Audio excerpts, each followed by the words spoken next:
ప్రభువుని స్తుతిస్తూ ఉన్నాను. నిజంగా ఈ సాయంకాల వేళ మీతో ఒక సత్యాన్ని మాట్లాడాలని నేను ఆశపడుతూ ఉన్నాను. మా టీమ్గా మా సహోదరుడు మల్లికార్జున బ్రదర్ ద్వారా మేమందరికీ తీసుకుని రాబడ్డాం. ఈ నందనవనం, వాట్ ఎ బ్యూటిఫుల్ నేమ్. ఎంత చక్కని పేరండి, చక్కని గ్రామం, చక్కని ప్రజలు. మిమ్మల్ందరినీ దేవుడు దీవించాలని దైవ సేవకుడిగా మనస్ఫూర్తిగా కోరుతూ ఉన్నాను. కొన్ని నిమిషాలు ఎవరెవరైనా మీ గృహాల్లో అక్కడిక్కడ వింటున్న వారు ఒక 5 నిమిషాలు మీ పనులు ముగించుకొని ఈ మైకు వినపడుతున్న ఈ స్థలంలో రాగలిగినా, మీరు కూర్చొని వినగలిగిన, మీ జీవితాల్లో ఎప్పుడు కని విని ఎరగని సత్యాన్ని తెలుసుకుంటారు. ఎందుకోసమంటే ఈ దినము దేవుడు నీ జీవితాన్ని మార్చే దినం. ఈ దినము దేవుడు నీ జీవితంలో అద్భుతం చేయాలనుకున్న దినం. ఈ దినము ఆ సర్వేశ్వరుడు, ఆ భగవంతుడు నిన్ను, నీ కుటుంబంలో దుఃఖాన్ని, నీ కష్టాన్ని, నీ కన్నీటిని తుడచాలని ఆశపడుతూ ఉన్న దినం. నువ్వు అనుకోవచ్చు, నేనెవరో ఆయనకు తెలియదు కదా, కానీ నా చేతిలో ఉన్న ఈ బైబిల్ చెప్తుంది, మనము ఆయనను ప్రేమించలేదు కానీ ఆయనే మనలను ప్రేమించాడు, ఆయనే మన కోసం ఈ లోకానికి దిగి వచ్చాడు. హల్లెలూయా. రాజమండ్రి దగ్గర ఒక పురోహితుడు ప్రభువుని నమ్ముకున్నాడు. ఒక బ్రాహ్మణుడు నటరాజన్ అని ఆయన ప్రభువుని నమ్ముకున్నప్పుడు ఆ పురోహితుడి దగ్గరికి వారి స్నేహితులు వచ్చారు. వచ్చి, అరే మనం పురోహితులం, అర్చన, ఆచారాలు, పాండిత్యము, శ్లోకాలు ఇవన్నీ భక్తి కలిగిన వారం, నువ్వు పోయి వారి మతంలో దేవుణ్ణి అందుకు నమ్ముకున్నావు, దానిలో గొప్పతనం ఏంది రాని తన స్నేహితుడు ఆయన అడిగాడంట. ఈ నటరాజన్ అన్న ఈ వ్యక్తి ఒక గొప్ప సాక్ష్యాన్ని చెప్పాడు. చూడు, మనమందరము జన్మతః బ్రాహ్మణులం, అర్చన ఆచారాలన్నీ చేస్తూ ఉన్నాం, కానీ మనము ప్రతిరోజు గుడికి వెళ్ళి తలుపులు తీసి సంధ్యావందనం చేసి పూజ పురస్కారాలు చేస్తాం.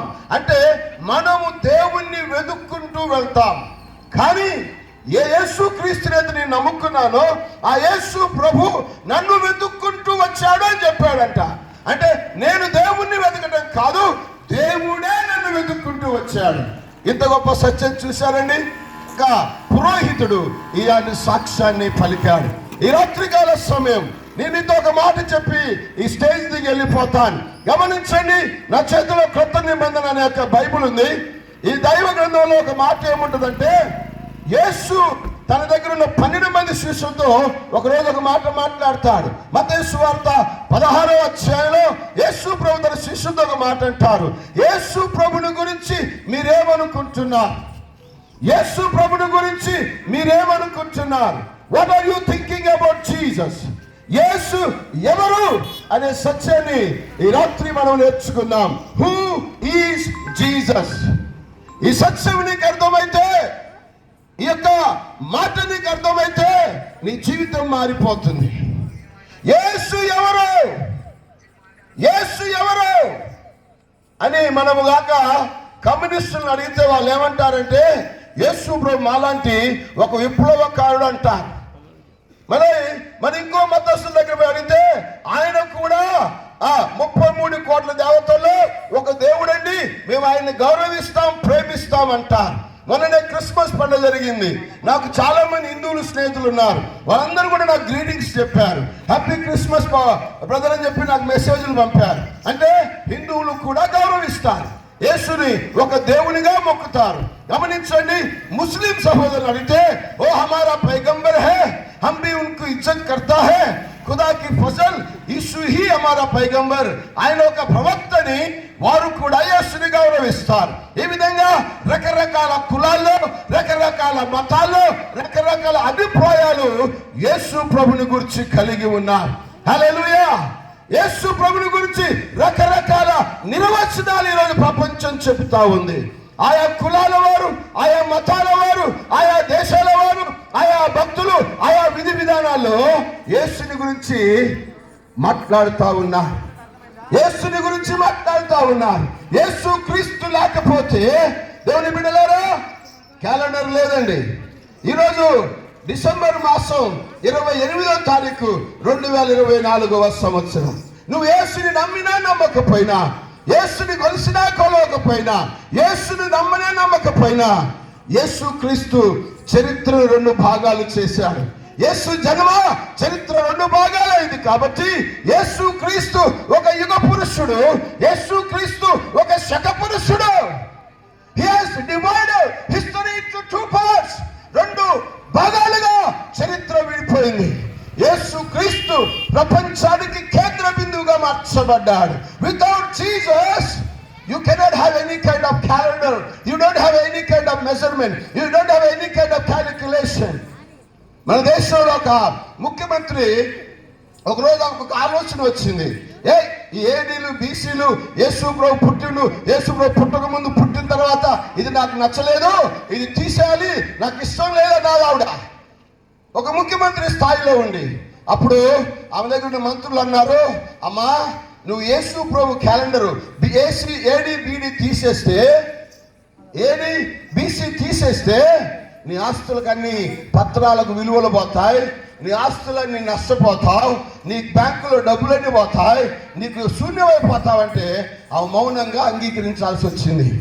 ఎందుకు ఈ మాట చెప్తున్నానంటే ఈరోజు ప్రపంచం యేసు ఎవరో తెలియక మోసపోతూ ఉన్నారు. People today they fail to understand who Jesus in their lives. If you understand Jesus, యేసు నీకు అర్థమైతే నీ జీవితం విప్లవాత్మకంగా మారుతుంది.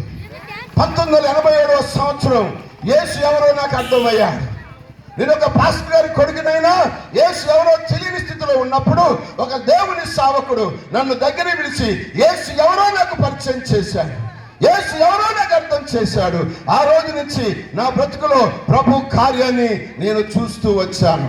ప్రియ సహోదర సహోదరి, ప్రియ తమ్ముడు, అన్న, అక్క, చెల్లి, ఈ రాత్రి నేను పరిచయం చేసే వ్యక్తి ఎవరంటే నీ జీవితాన్ని మార్చే వ్యక్తి. నువ్వు పుట్టక ముందే, నీవు నీ తల్లి గర్భంలో పిండం కాకముందే, శూలాలి గర్భంలో ఎముకల నిర్మాణం కాకముందే, నా చేతిలో ఎఫెసీ పత్రిక కొత్త నిబంధనలో పుస్తకం ఉంది. మొదటి అధ్యాయంలో మాట ఉంటుంది, పొడమి పునాదులు వేయబడక ముందే, ఆకాశం భూమి కలగ చేయక ముందే దేవుడు నిన్ను, నీ పేరు, నీ యొక్క రంగు, ఎత్తు అన్ని ఎరిగినవాడు. He knew you very well. Even నీకంటే ఎక్కువగా దేవునికి నీ గురించి తెలుసు. ఎంత గొప్ప సత్యం. యేసు ఎవరంటే పాయింట్ నెంబర్ 1, యేసు ఎవరంటే పాపులను రక్షించువాడు. పాపులను రక్షించువాడు. యేసు ప్రభు దినాల్లో, భూమి మీద ఉన్న దినాల్లో యేసయ్య ఒక మాట అన్నాడు, రోగులకు వైద్యుడు అవసరం, రోగులకు వైద్యుడు కావాలి, ఆరోగ్యవంతులకు వైద్యుడు అవసరం లేదు. ఎందుకు ఈ మాట చెప్పారు తెలుసా? యేసు ప్రభు పాపులకు స్నేహితుడిని పిలువబడ్డాడు. He was a friend of sinners. పాపులకు స్నేహితుడిగా పిలువబడ్డాడు. అంటే త్రాగుబోతులు, దొంగలు, వ్యభిచారులు, సమాజంలో ఎలాంటి అర్హతలు లేనివారు, ఎలాంటి యోగ్యతలు లేనివారు, చెప్పుకోవటానికి కూడా మంచి జీవితం లేని వారికి నా యేసు స్నేహితుడిగా మారాడు. హల్లెలూయా. He became a friend of the sinner. నిజంగా ఎంత గొప్ప సత్యం అండి. యేసు ఎవరంటే పాపులను రక్షించువాడు. గాబ్రియేలు దూత మరియ దగ్గరకు వచ్చి, అమ్మా నువ్వు కన్యకగా ఉన్నావు, గర్భవతి అవుతావు, కుమారుని కట్టావు, ఆయనకు యేసు అని పేరు పెడతారు. యేసు అంటే పాపులను రక్షించువాడు. దేవుని బిడ్డలారా, మన మత గ్రంథాలు కూడా ఘోషిస్తూ వచ్చాయి, మన మత గ్రంథాలు కూడా చెప్తూ వచ్చాయి. పాపోహం పాపకర్మాణం హిమం శరణాగత వత్సలాని సంధ్యావందనంలో మన పితరులు చెప్తూ వచ్చారు. నేను పాపం చేశాను, నేను పాపంలో పుట్టాను, నేను పాపంలో జీవిస్తున్నాను, ఈ పాపానికి పరిహారం కావాలి, ఈ పాప వినాశనం జరగాలి, నా పాపం క్షమించబడాలి. యజ్ఞాలు, యాగాలు, బలులు, అర్పణలు, నిలువు దోపిడీలు చెల్లిస్తూ వచ్చాం. ఎందుకో తెలుసా? నా పాపం పోవాలి, నా దోషం పోవాలి, నా కుటుంబం బాగుండాలి, నా బిడ్డల భవిష్యత్తు బాగుండాలి. ఎప్పుడు ఎక్కడ కన్ను మూసినా ఆ వైకుంఠం, ఆ మోక్షం, ఆ స్వర్గం నేను పోవాలి. ఎవరిని అడగండి, ఏ మతస్థుని అడగండి, ఏ కులస్థుని అడగండి, ఏ గ్రంథాలైనా పరిశీలించండి. ఎందుకు బాబు భక్తి చేస్తున్నావు? ఎందుకు బాబు భక్తి చేస్తున్నావు? ఎందుకయ్యా భక్తిలో ఉన్నావు, భగవంతుని కొలుస్తున్నావు అంటే ఒకటే మాట చెప్తారయ్యా, ఈ మానవ జన్మ మంచిది కాదయ్యా, మానవ జన్మ మంచిది కాదయ్యా. ఒకరోజు ఈ లోకాన్ని విడిచిపెడతాను, ఒకరోజు నేను మరణిస్తాను, ఒకరోజు ఈ లోకాన్ని విడిచిపెడతాను. నాకు స్వర్గం కావాలి, నాకు ముక్తి కావాలి, నాకు మోక్షం కావాలి. నిజంగా దేవుని బిడ్డలారా, పాప పరిహారం చేయటం కోసం నా యేసు లోకానికి వచ్చాడు. లూకా సువార్త 19వ అధ్యాయం 10వ వచనంలో నశించిన దానిని వెతికి రక్షించడానికి మనుష్య కుమారుడు లోకానికి వచ్చాడు. హల్లెలూయా. నశించిన దానిని అంటే నశించి నాశనం అయిపోతున్నవారు, పాపంలో ఉన్నవారు, శాపంలో ఉన్నవారు, అంధకారంలో ఉన్నవారు, చీకటిలో ఉన్నవారు, వాయు వర్షం లేని జీవితాలు జీవిస్తున్నవారు, పాపమే పాపమే పాపమే తమ జీవితాలు ఏలుబడి చేస్తున్న పరిస్థితుల్లో మానవుణ్ణి రక్షించటానికి నా యేసు లోకానికి వచ్చాడు. పాపిని రక్షించువాడు, పాపములు క్షమించువాడు, పాపికి మోక్షాన్ని ప్రసాదించువాడు నా యేసు. నువ్వెవరైనా కానీ, నువ్వెక్కడి నుండి మాట వింటున్నా, ఈ రాత్రి సత్యాన్ని తెలుసుకో. యేసు మత స్థాపకుడు కాదు. నా యేసు రాకముందే 2000 సంవత్సరాలకు పూర్వం ఐగుప్తు దేశంలో ఐగుప్తు ప్రజలు సూర్యదేవుని నమ్మేవారు. ఆయా విధానాల్లో, ఆయా దేశాల్లో ఆయా దేవి దేవతలను కొలిసేవారు. నా యేసు మతాన్ని స్థాపించడానికి రాలేదు. యోహాను 14:6లో నా యేసు ఒక మాట చెప్పాడు, నేనే మార్గం, నేనే సత్యం, నేనే జీవం, నా ద్వారా తప్ప ఎవరు కూడా పరలోకానికి మోక్షానికి రారు అని. ఎంత గొప్ప సత్యం!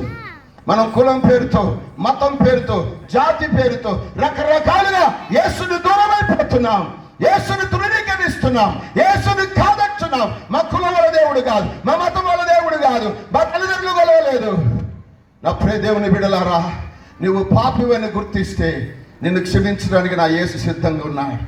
నువ్వు పాపివని గుర్తిస్తే, నీకు మోక్షం కావాలనుకుంటే, నీకు పరలోకం కావాలనుకుంటే, నీకు వైకుంఠం కావాలనుకుంటే, నీ పాపాలు క్షమించబడాలనుకుంటే నా యేసు బైబిల్ చెప్తుంది యేసు రక్తం ప్రతి పాపమును కడిగి పవిత్రపరుస్తుంది. యేసు రక్తం ప్రతి పాపాన్ని కడుగుతుంది. నువ్వెంత ఘోర పాపివైనా, నువ్వెంత భయంకరమైన స్థితిలో ఉన్నా, ఈ రాత్రి నా యేసు పిలుస్తూ ఉన్నాడు. ఒకవేళ నీ కుటుంబం అర్థం చేసుకోకపోవచ్చు, ఒకవేళ నీ భార్య, నీ భర్త, నీ పిల్లలు, నీ అయినవారు, నీ తోబుట్టువులు, నీ రక్త సంబంధులు నిన్ను వెలువయొచ్చు, బయటికి చెప్పుకోలేని వేదనతో కృంగి ఉండొచ్చు. రోజు టీవీలో వాక్యం చెప్తున్నాను, లైవ్ టీవీలో వాక్యం చెప్తున్నాను. ఆ బిడ్డ వాళ్ళ బంధువులు ఒక ఆవిడ 4th స్టేజ్ క్యాన్సర్లో ఉంది. ఆమె ఫోన్లో మా లైవ్ ప్రేయర్ కాల్ అటెండ్ అయింది. ప్రార్థన చేశాం, యేసు ప్రభు స్వస్థపరిచాడు. యేసయ్య పాపమును క్షమిస్తాడు, మనల్ని స్వస్థపరుస్తాడు. యేసయ్య మనకు నెమ్మదిస్తాడు, యేసయ్య మనకు సమాధానం ఇస్తాడు, యేసయ్య మనకు శాంతినిస్తాడు, యేసయ్య మనకు నెమ్మదినిస్తాడు. ఇది డబ్బుతో కొనేది కాదు, మార్కెట్లో దొరికేది కాదు, ఏ మెడికల్ షాప్లో అమ్మేది కాదు. యేసు క్రీస్తు శాంతి దాత.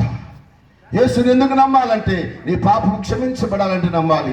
యేసుని ఎందుకు నమ్మాలంటే నీకు నెమ్మది సమాధానం కావాలంటే నమ్మాలి. యేసుని ఎందుకు నమ్మాలంటే నీకు మోక్షం కావాలంటే. దేవుని బిడ్డలారా, మనం అందరం నమ్ముతాం, పుట్టిన ప్రతి ఒక్కడు గిట్టక తప్పడని.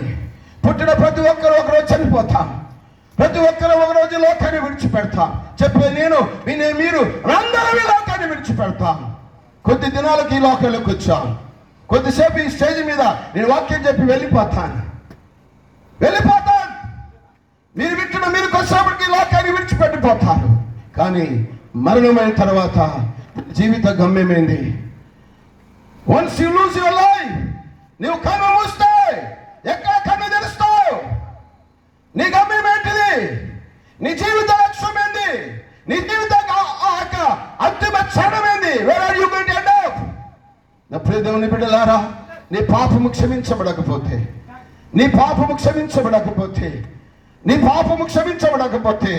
నువ్వు పోయేది నిత్య నరకమని దైవ గ్రంథం బైబిల్ చెబుతుంది. ఎవరి పేరైతే జీవ గ్రంథంలో రాయబడలేదో వారు నిత్య అగ్నిగుండంలోకి వెళ్తారు. అగ్ని ఆరదు, పురుగు చావదు. నా ప్రియ దేవుని బిడ్డలారా, యేసుతో మాట్లాడుతున్నాడు. యేసు ఈ రాత్రి నీతో సహవాసం చేయాలని ఇష్టపడుతున్నాడు, నీ పాపములు క్షమించాలని. మీరు అనుకోవచ్చు, మరి ఈ భగవంతుని చేరుకోవాలంటే 1116 ఇయ్యాలా, నిప్పుదోపుడు ఇయ్యాలా, వెండి ఇయ్యాలా, బంగారం ఇయ్యాలా, మేకలు కొయ్యాలా, కోళ్ళు కొయ్యాలా? నా దేవుని బిడ్డలారా, కనబడే విశ్వాన్ని మాట మాత్రం చేత కలగజేసిన వాడు నా యేసు. మాట మాత్రం చేత 5 దినాలు విశ్వమంతటిని కలగజేశాడు. కలుగునుగా కంటే యావత్తు సృష్టి కలిగింది. కానీ ఒక సత్యం చెప్పి నేను ముగించి వెళ్తాను. మానవుని చేయాలనుకున్నాడు 6వ రోజు. మానవుని చేయాలనుకున్నాడు 6వ రోజు. మానవుని చేసేటప్పుడు ఆయన పలకలేదండి. ఆయన పలికితే మానవుడు అవుతాడు, పలికితే మానవుడు వస్తాడు. కానీ బైబిల్ చెప్తుంది, తన స్వరూపమందు తన పోలిక చొప్పున మనిషిని చేశాడు, స్వహస్తాలతో నిర్మించాడు.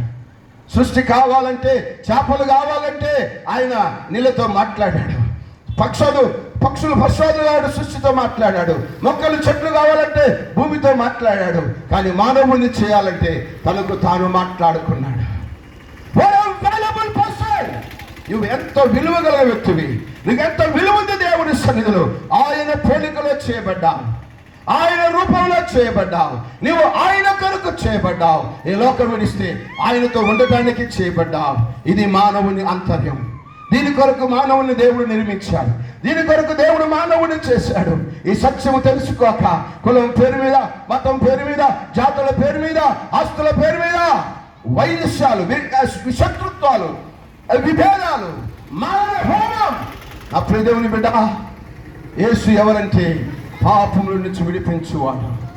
యేసు ఎవరంటే మనిషికి పాప క్షమాపణ ఇచ్చేవాడు. మీరు కూర్చున్న స్థలంలో, మీరు నిలబడ్డ స్థలంలో, మీరు వింటున్న మీ ఇంటిలో ఒక చిన్న ప్రార్థన చేస్తే చాలు.